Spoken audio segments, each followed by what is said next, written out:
대기업들의 강력한 투자가 이어지는 곳, 여기에 바로 돈의 흐름이 이어지는 곳이면서 사람들로 하여금 기대감을 키울 수 있을 만한 부분이겠구나. 3년 뒤에 약 3배 가까운 성장을 전망하고 있는 산업. 바닥권에서 막 올라오고 싶어가지고 움찔움찔 되고 있더라고요.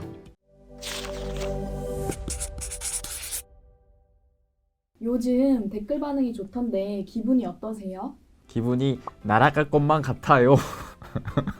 제가 그동안 정말 차근차근 부지런히 쌓아 올렸던 노력의 과정들이 하나둘씩 결과로 보여줬고, 여러분들이 그 결과를 좋아해 주시는 게 저로서는 너무나 기분이 좋습니다. 그래서 앞으로도 여러분들이 정말 더 좋아할 수 있을 만한 좋은 영상들로 꾸려나갈 테니까 앞으로도 이쁘게 봐주시면 감사하겠습니다. 예전에 메타버스 얘기해 주시면서 올해 메타버스 관련 기기들이 많이 출시된다고 했었는데 지금이 메타버스를 주목해보면 좋을 시기인 걸까요? 사실 메타버스를 작년, 재작년에 정말 많이 강의를 해드렸는데 올해 들어와서 특별히 해드렸었던 적이 없었죠.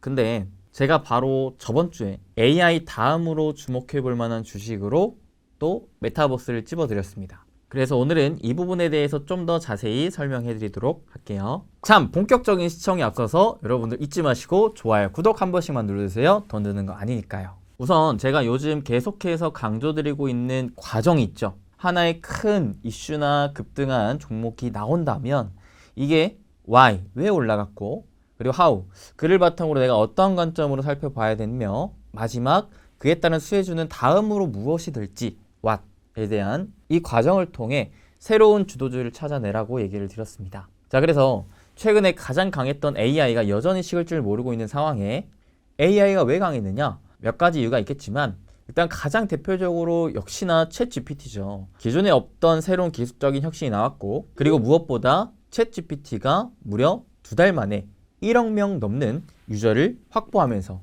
AI 이 챗봇에 대한 대중성을 열어놨다. 그 다음에 그러한 챗GPT를 만든 회사인 오픈AI에 마이크로소프트라는 기업은 무려 10조 원 이상의 투자를 할 것을 추진하고 있으며, 심지어는 AI라는 산업에 미국의 IT 관련 시총 상위 10개 기업이 모두가 다 투자를 하는 움직임이 나와줬다라는 것이었죠. 그러니 간단하게 보자면 첫 번째, 이 산업의 대중성을 열어놓을 수 있을 만한 플랫폼이 필요하고, 그다음 두 번째, 무엇보다도 대기업들의 강력한 투자가 이어지는 곳, 여기에 바로 돈의 흐름이 이어지는 곳이면서 사람들로 하여금 기대감을 키울 수 있을 만한 부분이겠구나. 이 관점을 메타버스에 한번 접목시켜보는 거예요. 우리 큐피디님, 메타버스 하면 어떤 플랫폼이 가장 우선시 생각이 드세요? 요즘 MZ세대에서 모르면 아싸라는 앱인 본디가 떠오르는데 본디 아세요? 저도 핵 인싸이기 때문에 본디 알죠? 근데 말씀해 주셨던 본디가 아무래도 최근에 MZ세대에서 핫하면서 다시금 메타버스 플랫폼에 대한 기대치를 높여주고 있거든요. 여기에 기존의 메타버스 플랫폼에서 가장 인기를 가져갔던 로블록스가 기존에는 10대 위주로만 유저층이 확보됐었는데 이게 점점 유저층이 다양해지면서 10대 후반, 그 다음에 20대까지도 넓어지고 있다고 합니다. 저는 이게 굉장히 중요한 포인트가 아닐까 싶은데요. 결국 하나의 산업이 새롭게 크게 부각하기 위해서는 대중화라는 게 필요하거든요. 근데 이 대중화를 누가 처음에 선도하느냐? 바로 이 10대가 선도합니다. 과거에 www도 그랬고요. 그 다음에 스마트폰도 그랬고요. 그 다음에 카카오톡, 네이버, 그 다음에 유튜브라는 이런 플랫폼까지도 다 10대가 처음에 주도했었단 말이죠. 그러다가 이러한 플랫폼, 이러한 산업이 언제부터 본격적으로 커지냐? 이 10대 유저에서 점차 20, 30대로 유저가 다양하게 늘어나는 시기 때, 그러면서 실질적인 소비 계층인 20, 30대가 이 플랫폼, 이 산업에 뛰어들면서 대중화와 함께 그 대장격 기업의 실적을 우상향시키는 흐름으로 이어졌을 때 비로소 해당 산업의 성장기가 도래한다라고 볼 수 있는 건데, 그 흐름이 점차 이 메타버스 플랫폼에서 나오고 있는 움직임이다. 그 다음 두 번째, 메타버스 산업으로의 대기업들의 투자가 올해부터 정말 발빠르게 이루어지는 움직임까지 더해져 있는 상황이거든요. 올해 1월 진행했던 CES 2023에서 다양한 기업들이 AR, VR 관련 메타버스 기기들을 공개해줬는데 이건 맛보기였고, 올해 크게 3번의 이벤트로 이 메타버스 시장이 더욱 확대될 전망입니다. 우선 첫 번째는 소니인데요. 소니가 이번 CES 2023에서 공개했던 메타버스 XR 기기 중에 소니의 PSVR2가 대중들의 이목을 가장 크게 끌어갔습니다. 근데 이 PSVR2가 2월 22일 출시 예정으로 잡혀 있는데 아무래도 소니의 메타버스 전략은 주로 콘텐츠 게임 위주이고 워낙 게임 시장에서 독보적인 위치를 잡고 있는 게 소니인데 이러한 소니가 PSVR2로 인해 플레이스테이션 5 독점 타이틀을 이 메타버스 VR 쪽으로 이식시키려고 하는 전략을 구사하고 있기 때문에 아무래도 충성도가 높은 콘솔 게이머들이 이 VR, 메타버스 쪽으로 유인될 가능성이 높다고 판단됩니다. 아무래도 이러한 소니의 전략이 단기적으로는 먹혀들 것 같은 이유가 지금 메타버스 XR 시장 세부 분야별 전망치를 살펴보면 가장 많은 이용자 수와 가장 큰 규모의 분야로 파악이 되는 게 바로 비디오 게임이기 때문에 그렇습니다. 아직까지도 메타버스 하면 게임으로 인식하는 유저들이 워낙 많기 때문에 기존의 비디오 게임 시장에서 우위를 점해놨던 소니가 그 비디오 게임을 우위로 삼아서 메타버스 디바이스 쪽으로 유인시키려고 하는 전략 확실히 가능성이 커 보인다 라고 볼 수가 있겠습니다. 그래서 이로 인해 메타버스 시장으로 새롭게 뛰어드는 게임 유저들이 다양하게 확보되면서 메타버스 시장의 또 성장을 이끌어 갈 것이라 보여지고요.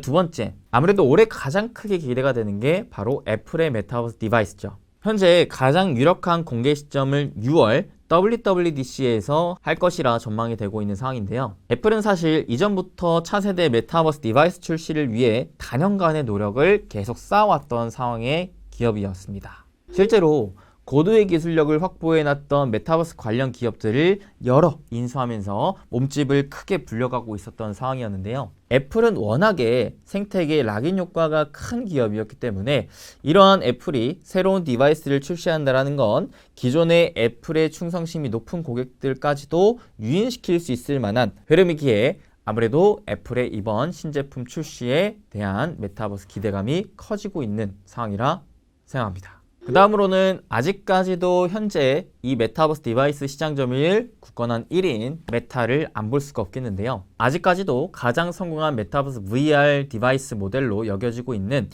퀘스트2가 출시 후 1년 반 만에 약 1,500만 대 이상의 판매를 올렸었는데 원래 그 퀘스트2의 후속작인 퀘스트3가 출시할 전망이라고 합니다. 퀘스트3는 기존 대비 하드웨어 혁신과 가격 간의 밸런스를 통해 기술적인 체감을 이뤄낼 수 있을 만한 모델로서 본격적인 시장 확대의 선두자의 역할로 기대가 되고 있는 상황입니다. 혹시 메타버스 관련된 또 다른 호재도 있을까요? 국내 기준으로는 가장 크게 기대감을 보여줄 수 있을 만한 호재가 바로 삼성전자가 메타버스 시장으로 진입한다는 내용이겠죠. 최근에 삼성전자의 언팩 행사에서 삼성전자와 퀄컴, 구글이 XR 파트너십을 발표를 해줬는데요. 아직까지는 구체적인 메타버스 제품이 공개되진 않았지만 향후에 AR이든 VR이든 관련된 하드웨어 및 소프트웨어 협력이 확대될 것으로 예상되고 있는 상황입니다. 삼성전자는 현재로서 아무래도 메타버스 전용 반도체와 그다음에 OS 관련 경쟁력이 부족한 상황이었는데 이번에 퀄컴과 구글의 이 파트너십을 통해서 기존의 이 부족한 부분을 채워가며 메타버스 시장으로서의 진입을 해나가지 않을까라는 기대감이 점차 커져가고 있는 상황입니다. 그렇게 빠르면 삼성전자가 올해 상반기 아니면 늦어도 연내에는 이 메타버스 신규 디바이스 출시를 할 것을 기대하고 있는 상황인데요. 그럼 결론적으로는 소니, 애플, 메타, 삼성전자 굵직굵직한 IT 관련 대기업들이 새롭게 메타버스 디바이스 시장에 뛰어들면서 강력한 투자 움직임을 보여주고 있는 게 바로 올해 2023년이기 때문에 올해는 이 다양한 메타버스 디바이스 출시를 바탕으로 점차 메타버스 산업의 성장성을 우리가 기대해 볼 수 있지 않을까 싶습니다. 참고로 제가 작년, 재작년 메타버스 강의 때마다 얘기를 드렸던 게 앞으로는 메타버스 디바이스가 스마트폰을 대체할 수 있을 대표적인 디바이스가 되지 않을까라는 얘기를 여러 차례 했었는데요. 그래서 잠깐 스마트폰과 비교를 하자면 스마트폰 디바이스도 사실 본격적으로 커져갔던 건 언제였느냐? 애플이 아이폰을 통해 새로운 폼팩터를 2007년도 때 출시한 다음에 삼성의 갤럭시 S 시리즈가 출시를 한 2010년도부터 본격적으로 성장하기 시작했습니다. 즉, 하나의 대표적인 모델이 아니라 이에 따른 경쟁자가 나오면서 실질적인 경쟁을 통한 기술력과 가격에 대한 경쟁을 치열하게 벌이면서부터 본격적인 대중화, 유행성을 타더라. 자, 그러니 메타버스 디바이스도 마찬가지. 기존에는 메타라는 기업이 독보적인 위치를 점하고 있었지만 아무래도 기술적인 한계, 가격적인 한계 때문에 큰 대중성을 이뤄내지 못했었다.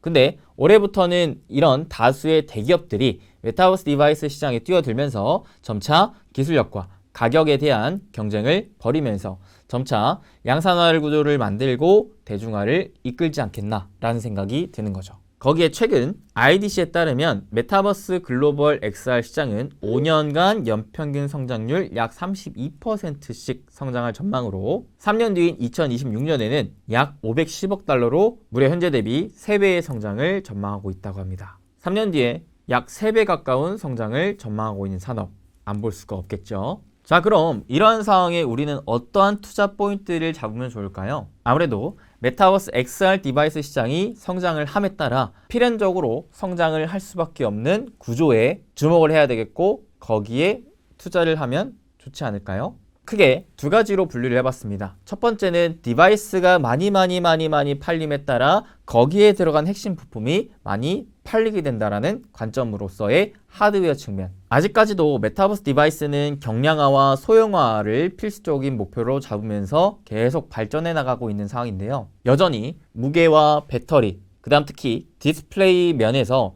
여전히 몰입감을 방해하는 요소가 많다고 합니다. 그래서 첫 번째 주목할 것은 역시 디스플레이 쪽이 아닐까 싶어요. 초소형, 초고해상도를 구현하게끔 할 수 있을 만한 디스플레이 기술인데 크게 두 가지 기술력을 주목해보고 있습니다.